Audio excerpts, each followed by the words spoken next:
جنات نے زمین پر ایک طویل عرصے تک حکومت کی، لیکن ان کی سرکشی اور خون ریزی نے زمین کو فتنے اور فساد سے بھر دیا۔ عبداللہ بن عمر رضی اللہ عنہ کے قول کے مطابق جنات کی تخلیق کے تقریباً 2000 سال بعد اللہ تعالیٰ نے ایک نئی مخلوق یعنی حضرت آدم علیہ السلام کو مٹی سے پیدا کرنے کا ارادہ فرمایا۔ قرآن مجید میں کئی مقامات پر حضرت آدم علیہ السلام کی پیدائش کا ذکر ملتا ہے۔ سورۃ البقرہ میں آتا ہے کہ جب اللہ تعالیٰ نے فرشتوں سے فرمایا، میں زمین میں ایک خلیفہ بنانے والا ہوں، تو فرشتوں نے عرض کیا، کیا تو زمین میں ایسے شخص کو بنائے گا جو فساد کرے گا اور خون بہائے گا؟ تو اللہ تعالیٰ نے جواب دیا، میں وہ جانتا ہوں جو تم نہیں جانتے۔ ابن عباس، ابن مسعود اور دیگر صحابہ کرام بیان کرتے ہیں کہ اللہ تعالیٰ نے سب سے پہلے حضرت جبرائیل علیہ السلام کو زمین پر بھیجا تاکہ وہاں سے مٹی لائیں، لیکن زمین نے ان سے پناہ مانگی تو جبرائیل علیہ السلام خالی واپس لوٹ آئے۔ پھر حضرت میکائیل علیہ السلام کو بھیجا گیا، مگر زمین نے ان سے بھی پناہ مانگی اور وہ بھی واپس آ گئے۔ آخرکار موت کے فرشتے کو بھیجا گیا، زمین نے ان سے بھی پناہ مانگی، مگر انہوں نے کہا کہ میں اللہ کے حکم کی تعمیل کے بغیر واپس نہیں جاؤں گا۔ پھر اس نے زمین سے سرخ و سفید اور سیاہ مٹی کو اکٹھا کیا اور اسی مٹی سے آدم کی تخلیق ہوئی، اسی لیے ان کی اولاد مختلف رنگوں میں ظاہر ہوئی۔ اللہ تعالیٰ نے اس مٹی کو پانی سے گھوند کر لیزدار اور چپکنے والی شکل دی۔ اب اللہ تعالیٰ نے فرشتوں سے فرمایا، میں ایک انسان بنانے والا ہوں، جب میں اس کو اچھی طرح بنا لوں اور اس میں اپنی پیدا کردہ روح پھونک دوں تو تم اس کے لیے سجدہ کرتے ہوئے گر جانا۔ حضرت انس رضی اللہ عنہ سے مروی ہے کہ اللہ تعالیٰ نے آدم کا ڈھانچہ اپنے ہاتھ سے بنایا اور پھر وہ 40 سال تک اسی شکل میں پڑے رہے، اور وہ وقت حقیقت میں جمعے کے دن کے برابر تھا۔ فرشتے جب اس کے پاس سے گزرتے تو وہ گھبراتے، اور سب سے زیادہ ابلیس گھبراتا۔ وہ جب اس کے پاس سے گزرتا تو اس پتلے کو مارتا تو اس میں آواز پیدا ہوتی۔ اس لیے اللہ تعالیٰ سورۃ الرحمن میں فرماتے ہیں، خلق الانسان من صلصال کالفخار، ہم نے انسان کو کھنکھناتی ہوئی مٹی سے پیدا کیا۔ ابلیس اس پتلے کے ایک حصے سے داخل ہوتا اور دوسرے حصے سے باہر آتا اور فرشتوں سے کہتا کہ تم خوف نہ کھاؤ، یہ اندر سے خالی ہے، اگر مجھے اس پر مسلط کیا گیا تو میں اس کو ہلاک و برباد کر دوں گا۔ پھر اللہ نے اس پتلے میں روح پھونکی، اور جب یہ روح ان کے سر سے گزرتے ہوئے ناک تک پہنچی تو آدم علیہ السلام کو چھینک آئی، تو فرشتوں نے الحمدللہ کہنے کو کہا، تو آدم نے الحمدللہ کہا تو اللہ تعالیٰ نے جواب میں فرمایا، رحمک ربک، تیرا رب تجھ پر رحم کرے۔ اور جب یہ روح آنکھوں میں داخل ہوئی تو آدم نے اپنی آنکھوں سے جنت کے پھل دیکھے، اور جب پیٹ تک پہنچی تو آپ نے کھانے کی طلب محسوس کی۔ پھر روح پاؤں تک پہنچنے سے پہلے ہی وہ اٹھے اور جنت کے پھلوں کی طرف چل دیے۔ اسی کے متعلق اللہ تعالیٰ نے فرمایا، وَخُلِقَ الْإِنسَانُ مِنْ عَجَلٍ، انسان جلد بازی کرتا ہے۔ پھر اللہ تعالیٰ نے تمام فرشتوں کو حکم دیا کہ وہ آدم کو سجدہ کریں۔ تمام فرشتے جھک گئے عاجزی و انکساری کے ساتھ۔ حضرت عمر بن عبدالعزیز رحمۃ اللہ علیہ فرماتے ہیں کہ فرشتوں میں سب سے پہلے اسرافیل علیہ السلام نے سجدہ کیا تو اللہ تعالیٰ نے ان کو یہ شرف بخشا کہ ان کی پیشانی پر قرآن لکھ دیا، مگر ابلیس نہ جھکا، وہ غرور و تکبر میں سیدھا کھڑا رہا اور اس نے قیاس کیا کہ میں افضل ہوں، حالانکہ مٹی آگ سے زیادہ مفید ہوتی ہے اور اس میں زرخیزی اور انکساری جیسی خوبیاں پائی جاتی ہیں، اور سب سے بڑھ کر یہ اللہ رب العزت کا حکم تھا، مگر وہ منکر رہا، جنت سے نکالا گیا اور ہمیشہ کے لیے ملعون قرار پایا۔ اللہ تعالیٰ نے آدم کا شرف و مرتبہ علم کے ذریعے سے فرشتوں پر ظاہر فرمایا، جیسا کہ قرآن میں آتا ہے، وَعَلَّمَ آدَمَ الْأَسْمَاءَ كُلَّهَا، اور ہم نے آدم کو سب نام سکھا دیے۔ آدم علیہ السلام کو 4 لحاظ سے تمام مخلوقات پر شرف و مرتبہ حاصل ہے۔ اللہ تعالیٰ نے آدم کو اپنے ہاتھ سے بنایا، ان میں اپنی روح ڈالی، فرشتوں کو ان کے آگے سجدہ کرنے کا حکم دیا، اور چوتھا یہ کہ ان کو تمام اشیاء کے نام بتائے۔ حضرت ابو ہریرہ سے مروی ہے کہ رسول صلی اللہ علیہ وسلم نے فرمایا کہ جب اللہ تعالیٰ نے آدم علیہ السلام کو پیدا کیا تو ان کی پیٹھ پر اپنا ہاتھ پھیرا تو تمام وہ روحیں باہر نکل آئیں جو اللہ تعالیٰ قیامت تک پیدا کرنے والا تھا، اور ہر انسان کی دونوں آنکھوں کے درمیان نور کی چمک بنا دی اور ان کو آدم علیہ السلام کے سامنے پیش کیا۔ آدم علیہ السلام نے عرض کیا کہ یا اللہ، یہ کون ہے؟ اللہ نے فرمایا کہ یہ تیری اولاد ہے۔ ان میں سے ایک آدمی کی چمک آدم علیہ السلام کو بہت زیادہ پسند آئی۔ عرض کیا کہ اے اللہ، یہ کون ہے؟ فرمایا کہ یہ تیری اولاد میں سے ہے، اس کا نام داؤد ہے۔ عرض کیا کہ اے اللہ، تو نے اس کی عمر کتنی بنائی ہے؟ کہا 60 سال۔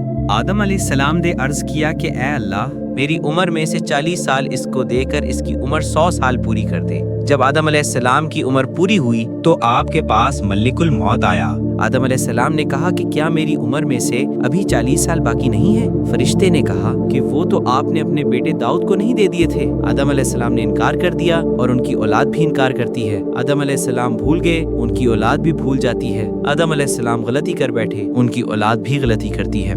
حافظ ابن عساکر رحمۃ اللہ علیہ ایک روایت نقل کرتے ہیں کہ رسول اللہ صلی اللہ علیہ وآلہ وسلم نے فرمایا، تمہارا باپ آدم کھجور کے لمبے درخت کی طرح 60 ہاتھ یعنی 60 فٹ لمبا تھا اور چوڑائی 7 ہاتھ یعنی 7 فٹ تھی۔ جنت میں جانے والے ہر شخص کی جسامت اتنی ہی ہوگی۔ آدم علیہ السلام بہت زیادہ بالوں والے اور اپنے ستر کو چھپانے والے تھے۔ حضرت ابن عباس رضی اللہ عنہ سے مروی ہے کہ جب آدم کو جنت میں آباد کیا گیا تو وہ بہت تنہا محسوس کرتے تھے۔ ایک روز جب وہ سو کر بیدار ہوئے تو ان کے پاس ایک عورت بیٹھی ہوئی تھی۔ آدم نے پوچھا، تم کون ہو؟ انہوں نے جواب دیا، میں عورت ہوں۔ پھر پوچھا، تجھے کس لیے پیدا کیا گیا؟ اس عورت نے جواب دیا، تمہارے ساتھ رہنے کے لیے پیدا کی گئی ہوں۔ فرشتوں نے آدم کے علم کا جائزہ لینے کے لیے پوچھا، اے آدم اس کا نام کیا ہے؟ آدم نے کہا، حوا۔ فرشتوں نے پھر پوچھا، اس کا نام حوا کیوں ہے؟ فرمایا، اس لیے کہ اسے زندہ سے پیدا کیا گیا ہے۔ حضرت ابن عباس فرماتے ہیں، حضرت حوا کو آدم علیہ السلام کی بائیں طرف کی چھوٹی پسلی سے پیدا کیا گیا جب وہ سو رہے تھے، اور پھر اس جگہ کو گوشت سے پر کر دیا گیا۔ بخاری کی ایک حدیث کا خلاصہ ہے، آپ صلی اللہ علیہ وسلم نے فرمایا، عورت سے اچھا سلوک کرو کیونکہ اسے پسلی سے پیدا کیا گیا ہے۔ مفسرین کرام اس بات میں اختلاف رکھتے ہیں کہ وہ جنت جس میں حضرت آدم علیہ السلام کو داخل کیا گیا تھا کہاں واقع تھی؟ کیا وہ آسمانوں میں موجود جنت تھی یا زمین پر کوئی خاص مقام؟ اکثر علماء کا کہنا ہے کہ وہ جنت آسمانوں کی جنت تھی یعنی جنت الماوا۔ ان کے نزدیک دلیل یہ ہے کہ قرآن میں الجنہ کا ذکر معرفہ کے ساتھ آیا ہے، اور حضرت موسیٰ اور حضرت آدم علیہ السلام کے درمیان ہونے والے مکالمے میں بھی حضرت موسیٰ نے حضرت آدم کو اس جنت سے نکالے جانے کا ذمہ دار قرار دیا تھا۔ لیکن کچھ علماء اس رائے سے اختلاف کرتے ہیں۔ ان کا کہنا ہے کہ ابلیس کو جنت الماوا میں داخل ہونے کی اجازت نہیں دی جا سکتی تھی اور وہاں نافرمانی کا سوال ہی پیدا نہیں ہوتا۔ بعض علماء کا خیال ہے کہ یہ ایک الگ جنت تھی جو خاص طور پر حضرت آدم اور حضرت حوا علیہ السلام کے لیے آزمائش کے طور پر تخلیق کی گئی تھی۔ کچھ دیگر علماء کا کہنا ہے کہ یہ زمین پر ایک بلند و بالا مقام پر واقع جنت تھی، جبکہ بعض کا کہنا ہے کہ اس معاملے کی تفصیلات میں جانے کی ضرورت نہیں، اصل حقیقت اللہ ہی بہتر جانتا ہے۔ بہرحال حضرت آدم اور حضرت حوا اس جنت میں مقیم رہے اور وہاں اللہ تعالیٰ کی نعمتوں سے لطف اندوز ہوئے۔ انہیں آزادی تھی کہ جیسے چاہیں زندگی گزاریں، لیکن انہیں ایک درخت کے قریب جانے سے منع کیا گیا تھا۔ یہ درخت کون سا تھا، اس بارے میں مختلف رائے ہیں۔ کچھ اسے انگور قرار دیتے ہیں، کچھ گندم بتاتے ہیں، اور بعض نے اسے کھجور کا درخت بھی کہا ہے۔ لیکن اللہ تعالیٰ نے اپنی حکمت کے تحت یہ واضح نہیں فرمایا کہ وہ کون سا درخت تھا۔ انسان کی فطرت میں بھول جانا شامل ہے، اسی لیے ابلیس نے ان دونوں کو وسوسوں میں مبتلا کیا اور بالآخر انہیں اس درخت کا پھل کھانے پر آمادہ کر لیا۔ کہا جاتا ہے کہ سب سے پہلے حضرت حوا نے اس پھل کو کھایا۔ پھل کھاتے ہی حضرت آدم اور حضرت حوا پر ان کا ستر ظاہر ہو گیا اور انہوں نے فوراً درختوں کے پتوں سے اپنے آپ کو چھپانے کی کوشش کی۔ اسی دوران اللہ تعالیٰ نے پکارا، اے آدم کیا تم مجھ سے بھاگ رہے ہو؟ حضرت آدم علیہ السلام نے عرض کیا، نہیں اے میرے رب، لیکن میں شرمندہ ہوں۔ حضرت ابن عساکر رحمہ اللہ نے حضرت مجاہد سے روایت کیا ہے کہ اللہ نے 2 فرشتوں کو حکم دیا کہ آدم اور حوا کو اپنے قریب سے دور کر دو۔ چنانچہ حضرت جبرائیل نے ان کے سر سے تاج اتار لیا اور حضرت میکائیل علیہ السلام نے ان کی پیشانی کا نور لے لیا۔ یہ دیکھ کر حضرت آدم کو گمان ہوا کہ عذاب جلد نازل ہونے والا ہے، تو انہوں نے سر جھکا لیا اور بار بار کہا، العفو العفو، یا اللہ معافی چاہتا ہوں معافی چاہتا ہوں۔ حضرت آدم اور حضرت حوا بہت روئے اور برسوں توبہ کرتے رہے۔ روایات کے مطابق وہ 70 سال تک روتے رہے، لیکن بالآخر انہیں جنت سے نکال کر زمین پر بھیج دیا گیا۔ مفسرین کے نزدیک حضرت آدم کے زمین پر نزول کے بارے میں بھی مختلف آراء ہیں۔ بعض روایات میں آتا ہے کہ حضرت آدم علیہ السلام اور حضرت حوا علیہ السلام کو زمین پر الگ الگ مقامات پر اتارا گیا۔ نبی اکرم صلی اللہ علیہ وسلم نے فرمایا، آدم نزلہ فی الہندی، یعنی آدم علیہ السلام کو ہند میں اتارا گیا۔ یہ جگہ جزیرہ سراندیپ موجودہ سری لنکا ہے، جہاں موجود پہاڑ ایڈمز پیک کو حضرت آدم علیہ السلام کے نزول کا مقام کہا جاتا ہے۔ یہ مقام آج بھی مختلف مذاہب کے ماننے والوں کے لیے تاریخی اور روحانی حیثیت رکھتا ہے۔ حضرت حوا کے بارے میں کہا جاتا ہے کہ وہ جدہ میں اتریں اور پھر آدم اور حوا عرفات کے مقام پر اکٹھے ہوئے۔ بعض کے نزدیک وہ دہنا یعنی مکہ اور طائف کے درمیان کا مقام میں اترے،